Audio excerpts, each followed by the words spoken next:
عرب تاجر جب اپنے تجارتی سفروں میں مختلف لوگوں سے ملتے تو اسی طرح بعض عربوں نے یہودیوں سے اس قصے کو سنا اور اس کے بعض حصے سنے، تو ان کے ذہن میں حضرت یوسف کا نام تھا. تو واپس آ کر انہوں نے نبی صلی اللہ علیہ وسلم سے سوال کیا کہ کیا آپ یوسف کے قصے کے بارے میں کچھ جانتے ہیں؟ اگرچہ انہوں نے یہ سوال تمسخر کے انداز میں کیا تھا، آپ کو جج کرنے کے لیے کیا تھا کہ بھلا دیکھتے ہیں آپ کتنے سچے نبی ہیں، آپ کو پتا ہے یا نہیں پتا، آپ کو دنیا کی تاریخ کا کچھ علم ہے یا نہیں، لیکن اللہ سبحانہ وتعالیٰ نے قصے کو اس انداز میں بیان کیا کہ وہ قصہ خود انہی پہ چسپاں ہو گیا. تو آگے ہم دیکھیں گے کہ کس طرح قصہ یہاں سے شروع ہوتا ہے.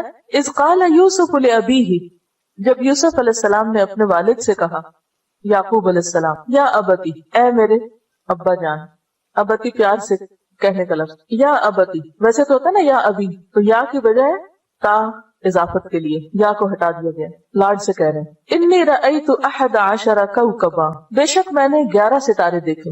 احد 1، 10 10، کوکب ستارے، میں نے 11 ستارے دیکھے. والشمس اور سورج، والقمر اور چاند. رأیتہم، میں نے دیکھا ہے ان کو، لی ساجدین، کہ وہ میرے لیے سجدہ کر رہے ہیں، میرے آگے جھکے ہوئے ہیں. تو یوسف علیہ السلام حضرت یعقوب کے بیٹے تھے. ان کا زمانہ 19ویں صدی قبل مسیح کا ہے، یعنی عیسیٰ علیہ السلام سے تقریباً 1800 سال پہلے آئے. آپ اور آپ کے والدین جب یہ قصہ شروع ہوا اس وقت فلسطین میں رہتے تھے، موجودہ فلسطین میں، کنعان کے علاقے میں. ان کے ایک اور بھائی تھے بنیامین. یہ دونوں بھائی ایک ماں سے تھے، جبکہ باقی بھائی دوسری ماں سے تھے. کل 12 بھائی تھے، یوسف، بنیامین اور باقی 10. تو اذ قال یوسف لابیہ، جب یوسف نے اپنے باپ سے کہا، یا ابتی، اے ابا جان، انی رأیت 11 کوکبا، کہ میں نے 11 ستارے دیکھے ہیں. والشمس والقمر رأیتہم لی ساجدین، اور سورج اور چاند میرے لیے سجدہ کر رہے ہیں. اور سورج اور چاند سے مراد باپ اور ماں ہے، اور 11 ستاروں سے مراد 11 بھائی ہیں ان کے.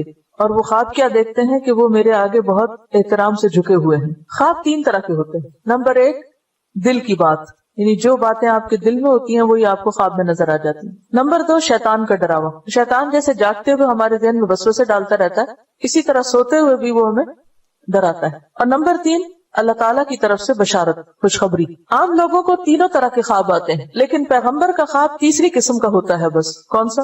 اللہ کی طرف سے بشارت. اور یہ جو اللہ کی طرف سے بشارت ہے، اس کے بارے میں حدیث میں آتا ہے، نبی صلی اللہ علیہ وسلم نے فرمایا، الرؤیا الصالحۃ جزء من 46 جزءا من النبوہ. بخاری اور مسلم کی روایت ہے کہ سچا خواب نبوت کا 46واں حصہ ہے. تو ابھی چونکہ آپ نبی تو نہیں بنے تھے، لیکن آپ کو بشارت ہو گئی خواب کے ذریعے کہ آپ پر ایک وقت ایسا آئے گا کہ جب آپ کے والدین اور آپ کے بھائی آپ کے سامنے جھک جائیں گے، یعنی اللہ تعالیٰ آپ کو عزت عطا کرے گا. اور یہ تعبیر 40 سال بعد رونما ہوئی. بعض کہتے ہیں 80 سال بعد. بہرحال حقیقت میں تو علم اللہ ہی کے پاس ہے، مگر یہ کہ ایک لمبے عرصے کے بعد یہ خواب حقیقی شکل میں آپ کے سامنے آیا، جب انہوں نے اپنے والدین کو اپنے ساتھ تخت پر بٹھا لیا تھا، اور اس وقت ان کے بھائی ان کے سامنے جھکے ہوئے تھے، جس کا ذکر اسی سورت کی آیت نمبر 100 میں آتا ہے، 100. وَخَرُّوا لَهُ سُجَّدًا، وہ اس کے آگے سجدہ کرتے ہوئے جھک گئے، گر پڑے. وقال، اور یوسف بولے، یا ابت ھذا تأویل رؤیایا، اے ابا جان یہ ہے تعویل، یہ تعبیر میرے خواب کی، من قبل جو اس سے پہلے میں نے دیکھی تھی، قد جعلها ربی حقا، میرے رب نے اس کو سچ کر دکھایا. تو اس سے یہ بھی پتہ چلتا ہے کہ جو سچے خواب ہوتے ہیں ان کی کوئی نہ کوئی تعبیر ہوتی ہے، اور وہ تعبیر سامنے بھی آ جاتی ہے. اس سلسلے میں ہمیں کیا رہنمائی دی گئی ہے؟ نبی صلی اللہ علیہ وسلم نے فرمایا، بخاری کی روایت ہے، جب تم میں سے کوئی پسندیدہ خواب دیکھے تو اسے بیان کر دے، یعنی کسی سے ذکر کر لے، لیکن کس کے سامنے ذکر کرے؟ جو خیر خواہ ہو، جو حاسد نہ ہو. اور اگر ناپسندیدہ خواب دیکھے تو کروٹ بدل لے، یعنی جس پہلو پہ آپ سوئے ہوئے اسے تبدیل کر لیں، اسی پر نہ سوئے رہیں. اور اس خواب کے شر سے اللہ تعالیٰ کی پناہ مانگے، اور کسی کے سامنے اس خواب کو بیان نہ کرے، منہ سے نہ نکالے، ذکر نہ کرے، تو اس خواب سے اسے کوئی نقصان نہ ہوگا. یہ بھی بخاری کی روایت ہے. کیا حکم ملتا ہے جب اچھا خواب آپ دیکھیں؟ سب سے پہلے تو یہ جاننا ضروری ہے کہ خواب کی 3 قسمیں، اور یہ چونکہ خواب ہر کوئی دیکھتا ہے کسی نہ کسی شکل میں، اس لیے ہر وقت آپ کسی سے نہیں پوچھ سکتے اور کسی سے ڈسکس نہیں کر سکتے. خود پتہ ہونا چاہیے ہم میں سے ہر ایک کو کہ خواب کی قسمیں کتنی، اور پھر خود انالائز کرنا چاہیے کہ میری خواب کس درجے میں ہے. پہلی تو یہ حدیث نفس، دل کی بات ہے. اگر آپ کوئی ایسی چیز دیکھ رہے ہیں کہ جس کے بارے میں آپ دن بھر سوچتے رہیں، یا اگلے دن کوئی وہی معاملہ پیش آنے والا، مثلاً یہ کہ آپ کو کسی امتحان میں بیٹھنا ہے، یا کہیں کوئی ٹیسٹ دینا ہے، یا انٹرویو دینا ہے، یا کوئی اور اسی طرح کا معاملہ ہے، تو وہ کیا ہوگا؟ آپ کو خواب میں نظر آنے لگے گا اور آپ خواب میں وہ آپ کے اپنے اندر کی پریشانی خواب میں ظاہر ہو جاتی. دوسری قسم کا خواب کون سا ہوتا ہے؟ شیطان کا ڈراوا. اس میں عموماً جو ڈراونے خواب ہوتے ہیں وہ شیطان کی طرف سے ہوتے ہیں جو انسان کا دشمن ہے اور انسان کو پریشان کرنا چاہتا ہے. لیکن تیسری طرح کے خواب جو ہیں جو عموماً اٹھنے پر یاد بھی رہتے ہیں, جو شیطان کا ڈراوا ہوتا ہے, ڈراونے خواب, ان کا کوئی منہ سر نہیں ہوتا, کہاں سے شروع ہوئے کہاں ختم ہوئے, کوئی ایک بیچ کا حصہ تھوڑا بہت پریشان کو یاد رہ گیا اور باقی کچھ نہیں. تو اس لیے جو تیسری قسم کا خواب ہے صرف اس پہ توجہ دینی چاہیے. اور تیسری قسم کا خواب وہ ہوتا ہے کہ جو آپ نے نہ تو سوچا ہوتا ہے کبھی اس کے بارے میں, اور پھر یہ کہ بالکل روز روشن کی طرح آپ کے سامنے ہوتا ہے, گویا آپ وہاں پر موجود تھے, اور پھر یہ کہ اس کا کوئی نہ کوئی مطلب بھی بنتا ہے. اب اگر اس کو دیکھ کر آپ کی فیلنگ اچھی ہو تو آپ کسی کو سنا سکتے ہیں اپنا خواب, جیسے کہ نبی صلی اللہ علیہ وسلم کا طریقہ تھا کہ فجر کی نماز کے بعد آپ بیٹھتے اور صحابہ کرام سے خود پوچھتے کہ اگر کسی نے کوئی خواب دیکھا تو بتائیں, اور پھر خود بھی تعبیر کرتے اور صحابہ کو بھی کہتے کہ اگر کوئی تعبیر کرنا چاہے تو کرے. یہ بھی سکھانے کا ایک طریقہ ہے, یعنی یہ بھی تعلیم کا ایک طریقہ ہے. ایک تعلیم تو وہ ہے جو کتابوں میں جو باتیں لکھی ہیں ان کو سکھا دیا جائے, اور ایک تعلیم کیا ہے کہ انسانوں کے اوپر جو کیفیات گزرتی ہیں ان کو انالائز کرنا سکھایا جائے. تو یہ وقت وہ وقت ہوتا تھا جس میں آپ صحابہ کرام کی دل کی باتیں سنا کرتے تھے اور اس وقت ان کو رہنمائی دیا کرتے تھے. اب اس صورت میں اگر خواب اچھا ہے اور جس کو آپ سنا رہے ہو آپ کا خیر خواہ ہے تو کوئی حرج نہیں. لیکن اگر آپ سمجھتے ہیں کہ کوئی شخص ایسا ہے جو آپ کا رائیول ہے, مثلا کسی بھی اعتبار سے, بعض اوقات ہسبینڈ وائف بھی رائیول ہو سکتے ہیں, بعض اوقات بہن بھائیوں میں, جیسے اس قصے میں آپ دیکھیں گے تو بہن بھائیوں میں محبت بھی ہوتی ہے اور بہن بھائیوں میں حسد بھی بہت ہوتا ہے, خون کے رشتے. تو ایسی صورت میں خواب نہ سنائے جائے. اسی لیے آپ دیکھتے ہیں کہ یعقوب علیہ السلام اپنے بیٹے کو کہتے ہیں کہ خواب مت سنانا بھائیوں کو, ورنہ ایسا نہ ہو کہ تجھے نقصان پہنچائے. اور پھر یہ کہ اگر خواب پریشان کن ہے, یعنی مطلب آپ کو سمجھ میں آ رہا ہے, کیونکہ ہوتا یہ کہ جو اچھا خواب ہوتا ہے اس کے دیکھنے پر جب آپ اٹھتے ہیں تو دل کے اندر ایک اطمینان سا ہوتا ہے, ایک خوشی سی ہوتی ہے, اور جو برا خواب ہوتا ہے اس کے دیکھنے پر آپ کے اندر ایک پریشانی سی ہوتی ہے. تو اب ہوتا کیا ہے, ہماری عادت یہ کہ جب کسی بات پہ ہم پریشان ہوتے ہیں تو فوراً جو راستے میں نظر آئے اسے کھڑے ہو کے سنانے لگتے ہیں, اور سننے والے بھی اپنے آپ کو علامہ سمجھتے ہوتے ہیں اور مفتی اعظم, فوراً فتویٰ دے دیتے ہیں کہ اس کا یہ مطلب بنتا ہے, فوراً تعبیر کر کے سنا دیتے ہیں. صرف اس کو نہیں سناتے, 10 اور کو بھی سنا دیتے ہیں, فلاں نے یہ خواب دیکھا اور اس کا یہ اور یہ مطلب بنتا ہے. ان سب معاملات میں بے حد احتیاط کی ضرورت ہے, کیونکہ حدیث میں یہ بھی آتا ہے جب تک خواب کی تعبیر بیان نہ کی جائے تو وہ ایسے ہے جیسے پرندے کے پاؤں پر ہو. پرندے کے پاؤں کے اوپر, یعنی پرندے کا پاؤں کہاں ہوتا ہے؟ ہوا میں. جب اڑ رہا ہوتا ہے تو پرندے کا پاؤں ہوا میں نہیں, معلق ہے, وہ ہے اوپر, ہمارے سے اوپر ہوتا ہے نا پرندے کا پاؤں, یعنی وہ ابھی اترا نہیں ہوتا, نازل نہیں ہوتا, واقع نہیں ہوتا. جب خواب کی تعبیر بیان کر دی جائے تو وہ وقوع پذیر ہو جاتا ہے, نہیں پرندہ نیچے آ جاتا ہے اور وہ ہو جاتا ہے ویسا. تو اس لیے اس معاملے میں بے حد احتیاط کرنا چاہیے کہ سوائے اپنے قریب ترین لوگوں کے جن پر آپ اعتماد کرتے ہوں واقعی خواب نہ سنائیں کسی کو, برا خواب خاص طور پر. تو اس صورت میں پھر کیا کرے انسان, دل کی پریشانی کا علاج کیا ہو, کیونکہ آپ پریشان تو نہیں سارا دن رہنا, کیونکہ جب ایک بات ہے آپ نے دیکھی ہے اور آپ پریشان ہیں اور آپ کسی سے ذکر بھی نہیں کرنا چاہتے کہ معلوم نہیں سامنے والا کیا بول دے, کیونکہ آپ اسے یہ تھوڑی کہیں گے اچھا میں خواب سناؤں گا پر چپ رہنا تم, کیونکہ اگر آپ خود چپ نہیں رہے تو وہ کیسے چپ رہے. تو ایسی صورت میں آپ پھر اللہ کی طرف رجوع کریں اور دعا پڑھیں. ایاک نستعین کتاب ہے نا, اس میں برا خواب آنے کے اوپر دعا بھی موجود ہے. ویسے بھی رات کو سوتے ہوئے اگر وحشت ہو, خوف ہو, اس وقت بھی دعا پڑھی جاتی ہے, اعوذ بکلمات اللہ التامۃ من غضبہ وعقابہ وشر عبادہ ومن ہمزات الشیاطین وان یحضرون. میں اللہ تعالیٰ کے تمام کلمات کے ساتھ اس کے غضب, عذاب اور بندوں کے شر سے پناہ چاہتا ہوں, اور شیطانوں کے وسوسوں, نیز اس بات سے کہ وہ شیطان میرے قریب آئیں. ایک یہ دعا. لیکن برا خواب آنے کی دعا کیا؟ اللہم انی اعوذ بک من عمل الشیطان وسیئات الاحلام فانہا لا تکون شیئا. اے اللہ میں اپنے آپ کو تیری پناہ میں دیتا ہوں شیطان کے عمل سے اور برے خوابوں سے, کیونکہ وہ کوئی حقیقت نہیں رکھتے. یعنی انسان ان کو خود نگیٹ کرے کہ اللہ اگر کوئی چیز ایسی ہے بھی تو میری حفاظت کر, ورنہ یہ ہے کہ میرے دل سے اس کا خیال چلا جائے, کیونکہ خواب تو خواب ہی ہے نا, خیال ہے, ابھی اس کی حقیقت تو نہیں جب تک کہ وہ واقع نہ ہو جائے. اسی طرح ایک اور دعا بھی ہے, اعوذ بکلمات اللہ التامات التی لا یجاوزہن بر ولا فاجر من شر ما ينزل من السماء وما يعرج فيها ومن شر ما ذرأ في الارض وما يخرج منها ومن شر فتن الليل وفتن النهار ومن شر طوارق الليل والنهار الا طارقا يطرق بخير يا رحمن. میں اللہ تعالیٰ کے ان تمام کلمات کے ساتھ پناہ چاہتا ہوں جن سے نہ تو کوئی نیک بڑھ سکتا ہے اور نہ کوئی برا شخص، یعنی اچھا کرنے والا بھی اس سے آگے نہیں جا سکتا اور برا کرنے والا بھی، ہر اس چیز کے شر سے جو آسمان سے اترتی اور جو آسمان کی طرف چڑھتی، اور اس چیز کے شر سے جو زمین میں پیدا ہوتی اور جو اس سے باہر نکلتی، نیز رات اور دن کے فتنوں اور حادثات سے پناہ چاہتا ہوں، البتہ جو حادثہ بہتری کا باعث ہو وہ بہتر ہے اے رحم فرمانے والے، کیونکہ بعض واقعات زندگی میں ایسے ہوتے ہیں کہ جو انسان چاہتا تو نہیں لیکن اسی میں انسان کے لیے کچھ بھلائی ہوتی ہے۔ عسیٰ ان تکرہوا شیئا ویجعل اللہ فیہ خیرا کثیرا، اس مفہوم میں قال کہا کس نے؟ یعقوب علیہ السلام نے، یا بنی اے میرے بچے، لا تقصص رؤیاک نہ تم بیان کرنا اپنے خواب کو، علی اخوتک اپنے بھائیوں پر، اپنے بھائیوں کے سامنے اپنا خواب نہ بیان کرنا۔ ایک ہوتا ہے رؤیا الف کے ساتھ اور ایک ہوتا ہے رؤیا گول تا کے ساتھ۔ رؤیا ہوتا ہے گول تا کے ساتھ آنکھوں سے دیکھنا، اور رؤیا خواب میں دیکھنا، خواب بھی دیکھا ہی جاتا ہے، دونوں رآ سے ہیں۔ لا تقصص رؤیاک اے میرے بچے اپنا خواب بیان نہ کرنا، علی اخوتک اپنے بھائیوں پر، اس کا ذکر نہ کرنا، فیکیدوا لک کیدا تو وہ تیرے خلاف کوئی چال چلیں گے نقصان پہنچانے کے لیے، کیونکہ وہ ان سے حسد رکھتے۔ اور والدین کو یہ بات سمجھ میں آ جاتی ہے جب ایک بچے کے ساتھ دوسرے بچے زیادتی کر رہے ہوتے ہیں، تو اسی علم کی بنا پر یعقوب علیہ السلام نے یوسف کو نصیحت کی، ان الشیطان للانسان عدو مبین، بے شک شیطان انسان کا کھلا دشمن ہے۔ انسان سے مراد آدم اور حوا اور ان کی اولاد ہے، کیونکہ شیطان نے آدم اور حوا کے ساتھ دشمنی کی تھی تو ان کی اولاد کے ساتھ بھی دشمنی کرتا ہے۔ وہ تمہارا دشمن ہے، اس لیے اس کی دشمنی سے بچ کے رہنا، یعنی ٹھیک ہے وہ تمہارے بھائی ہیں، تمہارے ساتھ اچھے نہیں، لیکن اصل بات یہ کہ ان کے پیچھے بھی شیطان لگا ہوا ہے۔ اس سے یہ بات بھی پتہ چلتی ہے کہ جو حاسد ہوتا ہے خاص طور پر اس سے احتیاط برتنی چاہیے۔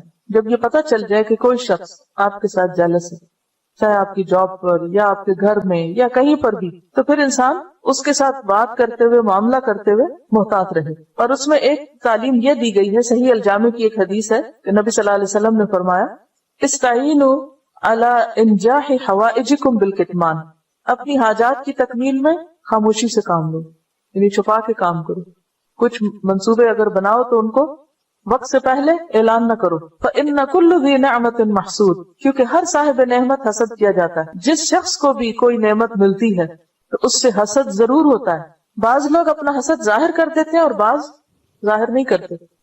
بعض لوگ آپ کے دوست بنے رہتے ہیں حالانکہ وہ آپ کے حاسد ہوتے ہیں، ان کی دشمنی نظر نہیں آتی، لیکن شیطان چونکہ دشمن ہے اس لیے کچھ نہ کچھ ان کے ذریعے نقصان پہنچاتا رہتا ہے، اور خصوصاً تعلقات کے بگاڑ میں، ہاں وہ تعلق شوہر اور بیوی کا ہو تو شیطان کا کام کیا ہوتا ہے کہ ان کے درمیان پھوٹ ڈلوائے رکھے، کوئی نہ کوئی ایسی بات روز چھیڑ دے کہ جس کی وجہ سے دونوں کے تعلقات خراب رہیں۔ اسی طرح جو بھی پیار کے رشتے ہوتے ہیں، ہاں وہ بہن بھائیوں کے ہوں یا دوستوں کے ہوں، ان سب رشتوں میں وہ دشمن جدائی ڈالنا چاہتا ہے، کیونکہ اچھی اولاد، اچھے والدین، اچھا شوہر یا بیوی یا اچھے دوست، یہ سب کیا ہے؟ دراصل اللہ کی نعمت ہے بہت بڑی، اور جس کو بھی کوئی بڑی نعمت ملتی ہے اس کا امتحان اتنا ہی سخت ہوتا ہے۔ بعض اوقات انسان اس کی ناقدری کرواتا ہے، ناشکری کرواتا ہے، اور بعض اوقات کوئی نہ کوئی ایسا فتنہ ڈالے رکھتا ہے کہ جس کی وجہ سے ان رشتوں کی باہمی محبت ختم ہو جاتی یا کم ہو جاتی، اور یہ سب دراصل شیطان کا شر ہوتا ہے۔ یہ وجہ ہے کہ اگر آپ غور و فکر کریں، جتنے بھی آپ کے آس پاس کے تعلقات ہیں، ان سب تعلقات کی خرابی کے پیچھے شیطان کا شر ہوتا ہے اور لوگوں کا حسد ہوتا ہے۔ قال یا بنی لا تقصص رؤیاک علی اخوتک فیکیدوا لک کیدا ان الشیطان للانسان عدو مبین۔ پھر وہ خود اس کی تعبیر کرتے ہیں۔ یوسف علیہ السلام کی خواب کی تعبیر کون کرتے ہیں؟ ان کے والد۔ وَكَذَلِكَ يَجْتَبِيكَ رَبُّكَ، اس خواب سے یہ پتہ چلتا ہے کہ تیرا رب تجھے چن لے گا، یعنی نبوت سے سرفراز کرے گا۔ وَيُعَلِّمُكَ مِن تَأْوِيلِ الْأَحَادِيثِ، اور تمہیں باتوں کی تعویل کا علم دے گا۔ تعویل کا لفظ جو ہے یہ اول سے ہے، حمزہ واو لام، اول کا لفظ بھی اسی سے، کسی چیز کا اصل کی طرف رجوع کرنا، اصل حقیقت۔ تعویل کس کو کہتے ہیں؟ اس کی اصل حقیقت، ٹھیک ٹھیک جو مقصود ہوتا ہے، یہ اصلی غایت، مقصد کیا اس بات کا، مراد اس سے کیا ہے۔ اور احادیث کا لفظ جو ہے یہ حدیث کی جمع ہے۔ حدیث کہتے ہیں بات کو، کہانی کو، ہر وہ کلام جو انسان تک پہنچ سکے، خواہ وہ سننے کے ذریعے یا پھر ذریعہ وحی یا خواب یا بیداری کی حالت میں، سب چیزیں احادیث ہوتی ہیں۔ ہر وہ کلام، کیونکہ حدیث کا معنی آپ کو سمجھنا ضروری ہے۔ حدیث سے مراد صرف حدیث رسول صلی اللہ علیہ وسلم ہی نہیں ہوتا، قرآن کے لیے بھی لفظ حدیث آتا ہے۔ اللہ نزل احسن الحدیث، اللہ نے سب سے بہترین بات اتاری ہے. تو حدیث سے مراد کیا ہے؟ بات، کلام. ہر وہ کلام جو انسان تک پہنچے، خواہ وہ سننے کے ذریعے، خواہ وہ وحی کے ذریعے، خواہ وہ خواب کے ذریعے، کوئی بھی ذریعہ ایسا ہو کہ جس سے ایک بات انسان کے پاس آئے، کو واقعہ، کو خبر. تو تعویل یہ ہے کہ انسان اس بات کو سن کر اس کا اصل مقصد سمجھ آئے. اب دیکھیں کہ لوگ مثلاً آپ سے کوئی آ کے ملتا ہے، آپ کو کوئی بات سناتا ہے، کسی کی کوئی بات کرتا ہے، کوئی قصہ سناتا ہے، کوئی آپ کو فون کرتا ہے، کال کرتا ہے، کوئی بات آپ سے کرتا ہے، کوئی شخص کسی اور کا قصہ آپ کو سناتا ہے یا کچھ آپ پڑھتے ہیں. اب اس میں کیا ہوتا ہے، کبھی تو آپ بات سنانے والے کا مطلوب اور مقصود جان لیتے ہیں اور کبھی آپ کو نہیں سمجھ آتی کہ اس نے بات کیوں کہی، اپنی کم علمی کی وجہ.